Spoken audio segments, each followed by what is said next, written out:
Pada video kali ini Siunya akan membahas Redeemer 2014. Abangus. Berlatar belakang hamparan panas gurun pasir di Chili, di mana cerita akan berfokus pada seorang psikopat bernama Scorpion, ini bebenguknya, dan seorang pria bernama Nicky Pardo yang karena sebuah dosa tak disengaja, Scorpion menghukumnya di atas gurun tersebut. Scorpion yakin jika Nicky akan sangat menderita berada di sana, dan itulah mengapa dia tak membunuhnya secara langsung, melainkan memberi sepucuk pistol dengan satu butir peluru di dalamnya, karena Scorpion menganggap itu sudah cukup kalau saja Nicky akhirnya berpikir nekat untuk mengakhiri penderitaannya. Dan ternyata itu hanya sebuah mimpi dari kejadian di masa lalu yang karena kejadian tersebut Nicky hingga kini terus dihantui oleh perasaan bersalah. Pada siang hari itu Nicky pergi ke sebuah gereja di saat seorang pria sedang menonton simpati dari Tuhan atas tindak kekerasan oleh sekelompok Nazi yang telah membuatnya putranya tewas, dan pria tersebut berharap agar mereka segera mendapat balasan yang setimpal, lalu Nicky pun mengaminkannya. Amin. Di sisi lain, Nicky yang kini telah berubah menjadi sosok religius bertekad untuk menebus dosanya dengan memainkan Russian roulette atau menggantungkan takdir pada sebutir peluru yang ditaruh secara acak untuk kemudian diledakkan di kepalanya sendiri. Akan tetapi, ya, tarikan pelatuknya mengenai ruang kosong yang kemudian Nicky menganggap itu sebagai takdir Tuhan agar dia tetap hidup untuk melakukan penebusan. Beralih ke sebuah ruangan semacam aula bersimbol Nazi di mana terdapat 4 pria tahadol yang hendak melakukan penghempetan massal secara paksa.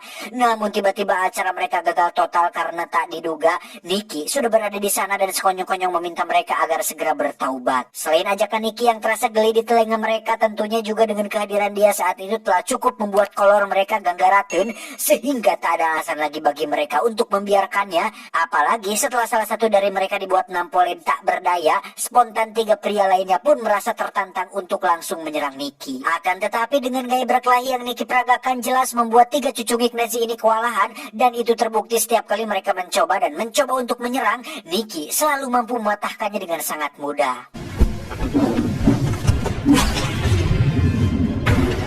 Setelah semuanya tumbang, Nicky mengatakan bahwa apa yang sedang mereka alami saat ini adalah buah dari perbuatannya juga. Beberapa saat kemudian Nicky sempat mendatangi gereja kembali dan memutuskan untuk meninggalkan senjatanya di sana sebelum kemudian dia pergi menuju pemukiman pinggir pantai tatkala orang-orang di sana baru saja selesai melakukan kebaktian.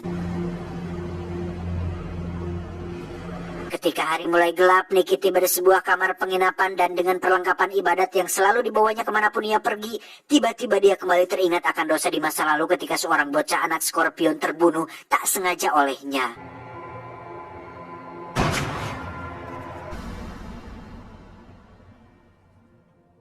Beralih pada seorang pria yang tak lain adalah Scorpion, di mana dia nampak mendatangi gereja yang beberapa jam lalu Nicky datangi juga, berada di sana untuk berdoa, dan setelah menemukan 2 buah pisau yang telah Nicky tinggalkan di gereja tersebut, maka dia mulai curiga jika ternyata Nicky masih hidup. Sebagai reaksi atas pembantaian yang dilakukan Nicky pada 4 anak buahnya, malam itu pun Scorpion langsung menyekap seorang pria yang karena doanya waktu di gereja itu, Nicky memutuskan untuk membantai keempatnya sebagai penebusan atas dosa-dosa mereka. Dengan gaya penyiksaan seperti yang pernah Scorpion lakukan pada Nicky beberapa waktu yang lalu, dia pun melakukannya malam itu pada pria tersebut, sehingga si pria benar-benar menderita dibuatnya, sebelum kemudian meregang nyawa di telan nista. Singkat cerita, esok pagi pun tiba. Diceritakan seorang anggota mafia bernama Sajud, ini cungurnya, dia dipanggil menghadap sang bos asal Amerika terkait pencarian tas berisi uang ribuan dolar yang konon hilang di area pelabuhan tak jauh dari tempat tersebut. Pria botak ini bernama Mudor, selain sebagai ajudan, dia juga bertugas sebagai penerjemah untuk menekan Sajud dan rekan-rekannya agar mengancam akan meremas mereka seperti jeruk di tangannya.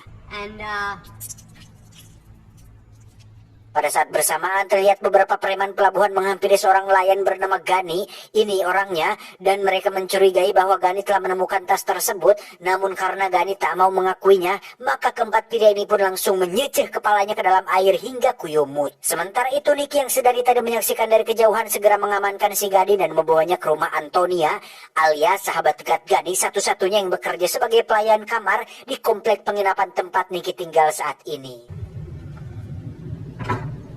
Tanpa memperdulikan sebab musabab penganiayaan tersebut, Antonia lantas mengobati luka di wajah Gani sebelum kemudian dia pergi ke terminal bus untuk mengantarkan anaknya. Di hadapan Nicky, Gani mengaku resah dengan ulah para preman di pelabuhan tersebut, bahkan dia sering berdoa agar mereka segera nyah dari sana. Dari situ timbullah niat Nicky untuk menginsapkan mereka, dan dia pun lantas melakukan Russian roulette yang kedua kalinya sebagai cara dia meminta petunjuk dari Tuhan atas rencana yang akan dilakukannya kemudian.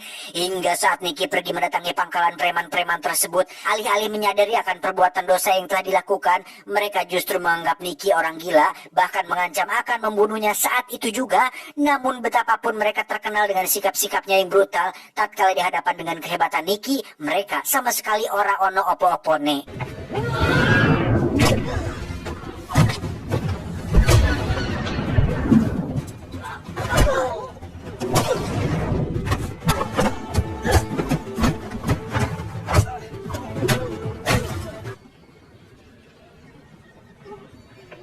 Beberapa saat setelah itu, Nicky dikejutkan dengan kemunculan beberapa orang bersenjata yang ternyata mereka adalah Sajud dan pasukannya, di mana mereka datang untuk mencari keberadaan Gani saat ini. Di sisi lain, Gani akhirnya mengakui bahwa dirinya benar-benar telah menemukan tas uang tersebut dan hingga saat ini dia masih menyimpannya. Setelah tahu bahwa Gani tak mempunyai niat jahat dengan uang tersebut, maka Nicky meminta Antonia mencari tempat rahasia untuk mengamankannya dari para pengejaran Sajud dan kawan-kawan. Dan singkatnya mereka pun sudah tiba di tempat yang dimaksud. Lalu Gani menerangkan sebuah lokasi di mana Nicky akan langsung mendatangi Sajud dan komplotannya di sana. Como a 300 metros de la iglesia hay una casa de madera. Kedatangan Nicky saat itu cukup membuat Sajud bersikap waspada, terlebih saat pria yang tak dikenalinya ini sekonyong-konyong menunjukkan sebuah lokasi tempat tas uang yang sedang mereka cari-cari itu disembunyikan. Los llamo de la iglesia. Vamos. Setelah memeriksa tempat tersebut, ternyata Sajud tak menemukan apapun di sana, sehingga dia langsung menginstruksikan agar anak buahnya segera mengeksekusi Nicky saat itu juga. Namun tiba-tiba, ya, rupanya Nicky sengaja mengalihkan perhatian Sajud agar dia dapat lebih leluas mengganjar komplotannya yang masih tersisa di sana.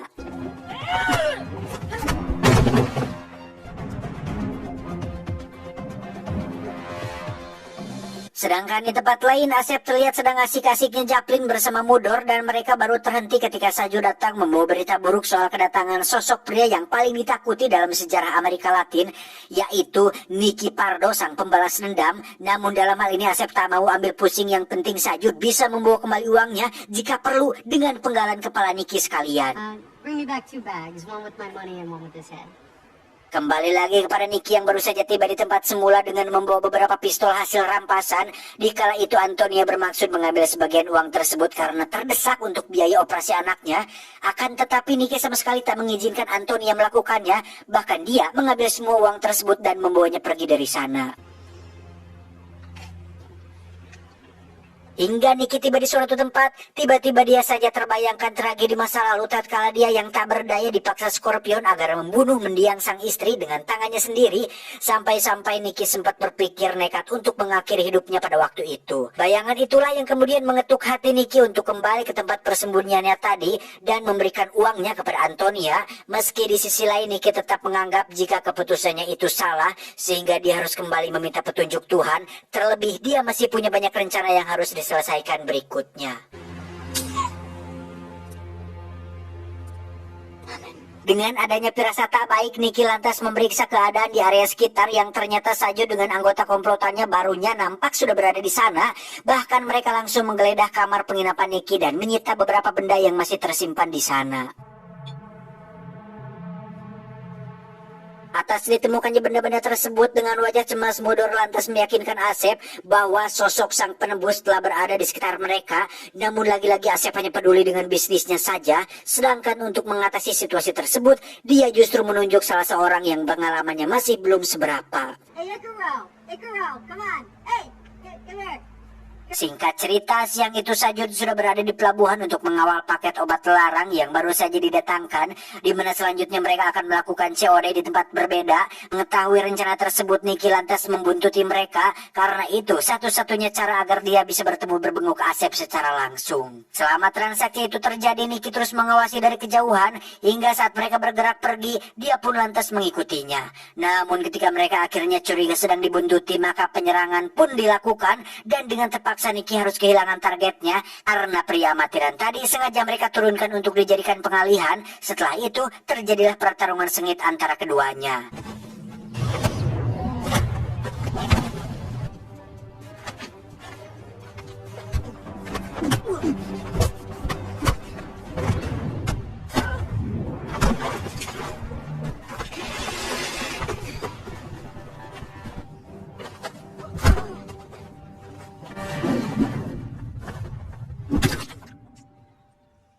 Diceritakan pada malam harinya di mana Scorpion terus melacak berada Nikki, dan setelah ditemukan beberapa barang miliknya, maka Scorpion pun memastikan jika posisi Nikki sedang tak jauh dari tempat dia berada saat ini.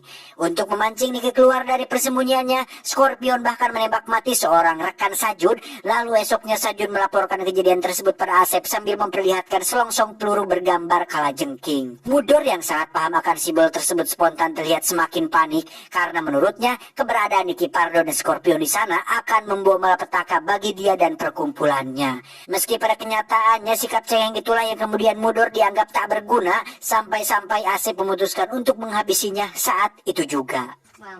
Well. Setelah kejadian tersebut, Asep lantas menyuruh Sajud pergi dulu untuk mengamankan gudangnya, di mana pada saat itu Nikki pun berencana untuk bergegas menuju tempat yang sama. Dengan hanya mengandalkan sisa-sisa peluru pada pistol yang dibawa, Nikki nekat menerobos penjagaan gudang dan berhasil melumpuhkan mereka dengan begitu mudahnya. Hingga saat berada di dalam gudang, lagi-lagi Nikki dihadapkan dengan ketatnya penjagaan, di mana hadangan dan serangan gencar mereka lakukan dengan tujuan agar Nikki berhenti berbuat onar di sana. Namun karena usaha mereka tak direstui sang sutradara, maka yang ada mereka semua malah terbunuh dengan sia-sia. Alhasil, dengan leluasa Nikki dapat mengeksplor semua penjuru gudang tersebut dan menghabisi semua cacing cau yang masih tersisa. Karena kehabisan amunisi, dia terpaksa menggunakan tendangan dan pukulan andalannya, yang mana dalam hal ini Sajud termasuk orang yang mendapatkan jatah yang sama.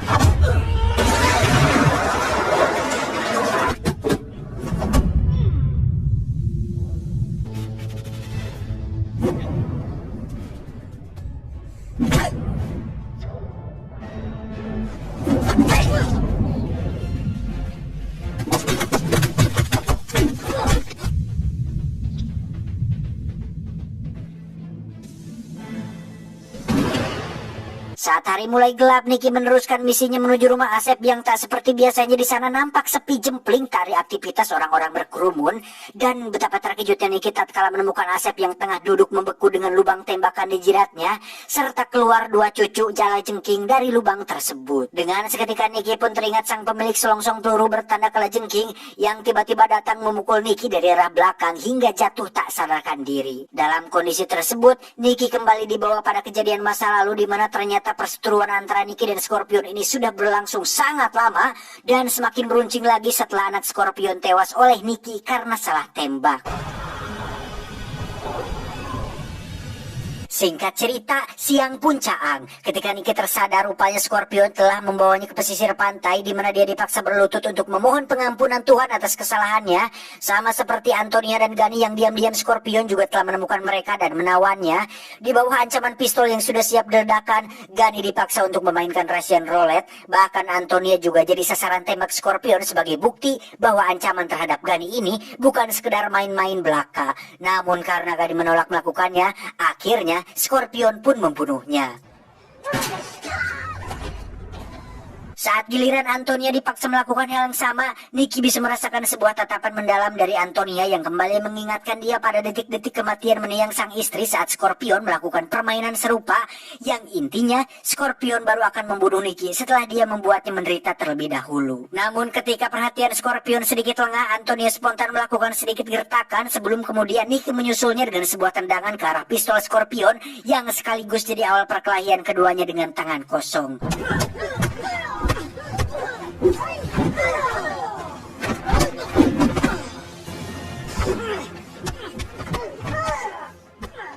Disiplin MMA melatar belakangi teknik bela diri keduanya, sehingga tak heran jika pertarungan mereka berlangsung sangat alot dan terlihat cukup kesulitan untuk saling mengalahkan satu sama lainnya. Namun keterpihakan sutradara kepada Nikki jelas menjadi faktor utama keberuntungannya saat itu, hingga pada akhirnya Scorpion pun dapat dikalahkannya juga.